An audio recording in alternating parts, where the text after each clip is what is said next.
संदेशना social media Patel Prahlad.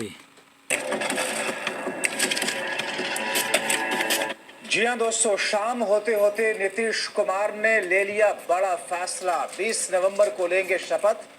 BJP साथ रहे या न रहे, लग गए पोस्टर और बौखलाए शाह।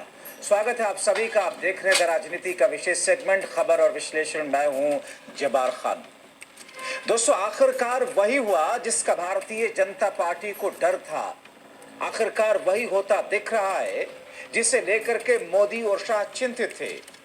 नीतीश कुमार ने बीते 3 दिनों की एक्सरसाइज के बाद आखिरकार अपनी पार्टी के भीतर यह फैसला ले ही लिया कि 20 नवंबर को शपथ ग्रहण कार्यक्रम रहेगा। भारतीय जनता पार्टी साथ रहे या न रहे, यानी कि दोस्तों नीतीश कुमार ने एक ऐसा फैसला ले लिया है जिस फैसले की सुगबुगाहट बाहर आते ही मोदी खेमे में हलचल ही नहीं, उठापटक ही नहीं, बल्कि मोदी खेमे में हताशा और परेशानी दिख रही है। आखिर उनके पास अब ऑप्शन बचे क्या है दोस्तों, विस्तार से आपको सब कुछ बताते हैं। दोस्तों, यह तय हो चुका है कि 20 नवंबर को पटना के गांधी मैदान में भव्य शपथ ग्रहण होगा। नीतीश कुमार 10वीं बार मुख्यमंत्री पद की शपथ देंगे, बीजेपी के साथ या बीजेपी के बिना। अब दोस्तों, भारतीय जनता पार्टी दरअसल सोच रही होगी एलआईसी के उस स्लोगन को कि जिंदगी के साथ भी और जिंदगी के बाद भी। दोस्तों, नीतीश के साथ या नीतीश के बिना वाला भारतीय जनता पार्टी के इस फॉर्मूले को, जिसमें वो सोच रहे थे कि नीतीश के बिना हम सरकार बना लेंगे, उसे नीतीश ने ध्वस्त कर दिया। अब दोस्तों, चूंकि 19 नवंबर तक, यानी कि 19 नवंबर को एनडीए के विधायक दल की बैठक होनी है जिसमें तय होगा कि एनडीए का नेता कौन है, और तब तक नई सरकार के गठन से पहले फिलहाल नीतीश कुमार ही मुख्यमंत्री हैं। और इसीलिए दोस्तों, कुछ भ्रामक खबरें आप तक आई होंगी 17 नवंबर को, अब से कुछ घंटे पहले, कि नीतीश कुमार ने इस्तीफा दे दिया है। लेकिन नीतीश कुमार ने राजभवन जाने के बावजूद, आरिफ मोहम्मद खान राज्यपाल से मिलने के बावजूद इस्तीफा नहीं दिया था। उसके पीछे का मकसद यही था कि 18 नवंबर को बीजेपी के अपनी पार्टी के बैठक के बाद में 19 नवंबर को जब एनडीए के विधायक दल का नेता चुना जाना हो, तब तक नीतीश कुमार प्रदेश के मुख्यमंत्री रहे, यानी कि शक्तियां उनके हाथ में बहुत है जिसकी जरूरत होती है। अब दोस्तों, धड़कने भारतीय जनता पार्टी की तेज हैं। इस बीच में नीतीश कुमार ने गांधी मैदान को 17 तारीख से लेकर के, अब से कुछ घंटों पहले से लेकर के 20 नवंबर तक आम जनता की आवाजाही के लिए बंद करा दिया। सुरक्षा के लिहाज से पुलिस व्यवस्था चाको चौबंद कर दी गई। दोस्तों, नीतीश कुमार के सीएम आवास पर इस बीच में विधायकों की एक खास और बैठक हो रही, जहां नीतीश कुमार को विधायक दल का नेता जिसमें चुन लिया गया 17 तारीख को, अब से पहले हमने आपको बताया। और अब जबकि 18 नवंबर बेहद महत्वपूर्ण है कि जब पटना के अटल सभागार में बीजेपी विधायक दल की बैठक होनी है, और उसके बाद 19 नवंबर बेहद महत्वपूर्ण तारीख, यानी कि भारतीय जनता पार्टी के सारे किए किराए पर या तो बात बन सकती है नीतीश को मुख्यमंत्री बना करके, या तो सब कुछ बिगड़ सकता है। अब ऐसी स्थिति में दोस्तों, पटना की सड़कों पर अलग अलग जगहों पर पोस्टर्स भी लग गए, और ऐसी स्थिति में जो पोस्टर लगे हैं बहुत कुछ कह रहे हैं।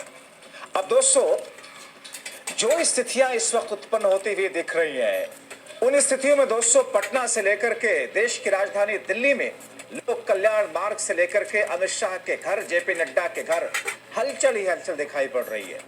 क्योंकि दोस्तों, महज बीच में एक दिन का वक्त बचा है 18 नवंबर, क्योंकि 19 नवंबर को बीजेपी को तो फाइनलाइज करना है एनडीए में, एनडीए के विधायक दल का नेता चुन करके। लेकिन दोस्तों, जो पोस्टर्स लगे, पहले मैं थोड़ा सा आपको एक एक झलक दिखा देता हूं। इन पोस्टरों को देखिए, एक के बाद एक कई पोस्टर जिसे नीतीश ने पटना को पटवा दिया।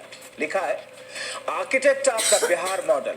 नीतीश कुमार आधुनिक बिहार के शिल्पकार हैं। बिहार के बागडोर संभालते ही उन्होंने राज्य के समवर्गीय विकास की मजबूत नींव रखी। आज वही नींव विकास की एक ऊंची इमारत का रूप ले चुकी है। एक और पोस्टर देखिए, सुशासन पर विश्वास के लिए बिहार के हर नागरिक का आभार। दनादन एक के बाद एक कई सारे पोस्टर इसमें लगाए गए। अगला देखिए, जिसमें लिखा है, the Nitish model, good governance, social justice, development. इसके अलावा एक और पोस्टर देख लीजिए जो पहले लगाया था, सुशासन और विकास के सूत्रधार नीतीश कुमार। यानी कि दोस्तों नीतीश ने यह साफ कर दिया संकेतों के जरिए कि उनकी मंशा है क्या।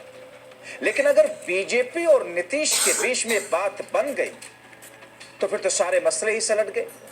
शपथ में प्रधानमंत्री मोदी समेत एनडीए शासित राज्यों के मुख्यमंत्री, केंद्रीय मंत्री अमित शाह, राजनाथ आदि वगैरह सब शामिल होंगे।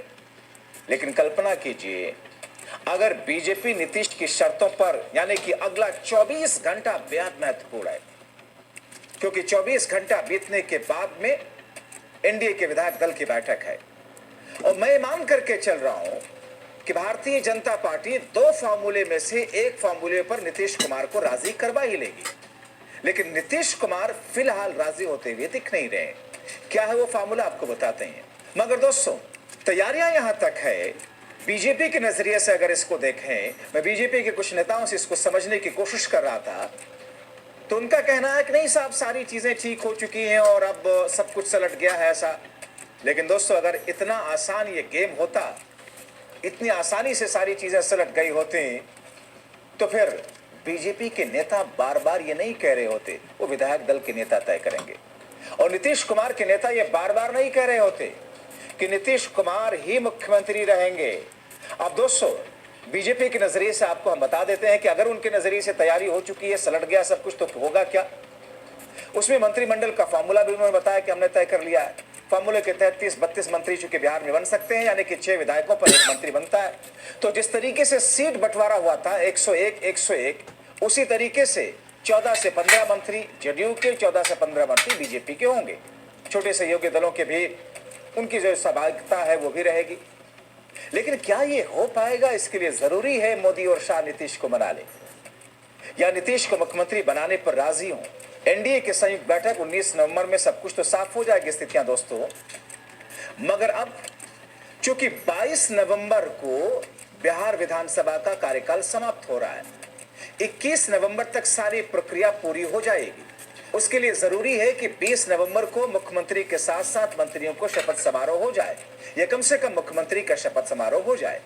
इसीलिए नीतीश कुमार ने अपने लोगों से भी तैयारियां करने की बात कह दी कि 20 नवंबर को हम शपथ लेंगे। इधर भारतीय जनता पार्टी अपने अंदाज में तैयारियां कर रही है, उधर दोनों दलों और समूहों के बीच में बिहार से लेकर के दिल्ली तक मान मनोवल का सिलसिला चल रहा है। उधर पटना का गांधी मैदान सजना संवरना शुरू हो चुका है।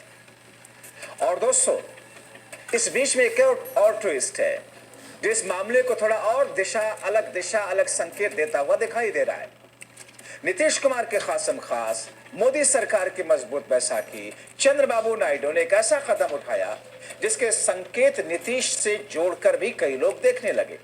भले ही नायडू का यह कदम उनके राज्य के मुसलमानों के लिए है, मगर राजनीतिक पंडित इसे नीतीश कुमार की बीजेपी से दूर के संकेत के तौर पर जोड़ करके देख रहे हैं।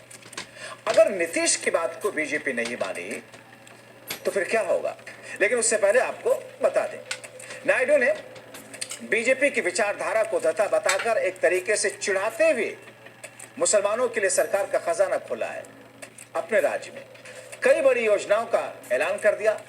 अल्पसंख्यक लड़कियों के लिए 12वीं तक मुफ्त शिक्षा, हज यात्रियों के लिए 1 लाख रुपए की सहायता, कटपा और विजयवाड़ा में हज भवनों का निर्माण, 5,500 करोड़ की लागत से अल्पसंख्यक कल्याण बोर्ड का गठन, मस्जिद के इमाम के लिए 10,000 और मुअज्जिन के लिए 5,000 के वेतन का प्रबंध।